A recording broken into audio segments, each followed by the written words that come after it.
నేను ఎస్టర్డే చెప్పా కదా మీకు ఫస్ట్ వీడియోలో మొత్తం నేనైతే నా ఇంట్రడక్షన్ ఇచ్చుకున్నాను, అడిగిన క్వశ్చన్స్ కూడా ఇచ్చుకున్నాను. అంటే ఇప్పుడు ఏం రా అంటే నేను నిన్న చెప్పా మీకు ఎలా ఇంటి దగ్గర పాండ్ టైప్లో చేసి ఆవిడకి మంచిగా ఉండేట్లాగా చూసుకోవాలని. రండి గైస్, ఇది వచ్చి మనకి ఫ్రిడ్జెస్ మనము పోయి ఎక్కడన్నా రిఫ్రిజిరేటర్ అక్కడ ఉన్న చోట వాళ్ళ దగ్గర క్లీన్గా తీపించుకోవాలన్నమాట. రండి చూపిస్తాను.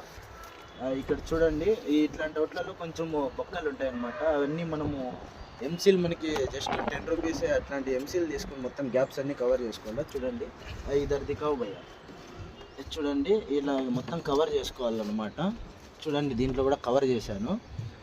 ఇప్పుడు దీంట్లో కవర్ చేశాక మనము మొత్తం అది కంపల్సరీ ఒక 6 to 7 hours ఆరిపోవాలి.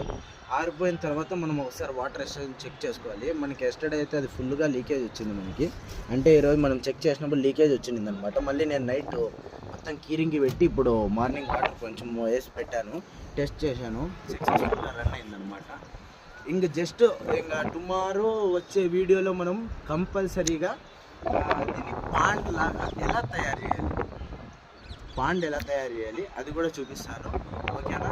మర్చిపోకుండా more details compulsory. Most important fishes ఎవరైతే పెంచాలనుకుంటారో పెంచుతారో మోస్ట్ ఇంపార్టెంట్, ప్లీజ్ ఇవన్నీ మీకు నేను చెప్తాను. Do subscribe and like, and మీకు ఏమన్నా డౌట్స్ ఉన్నా కామెంట్లో పెట్టండి. ఓకే, వెళ్ళొస్తా. జై శ్రీరామ్, బాయ్ గైస్.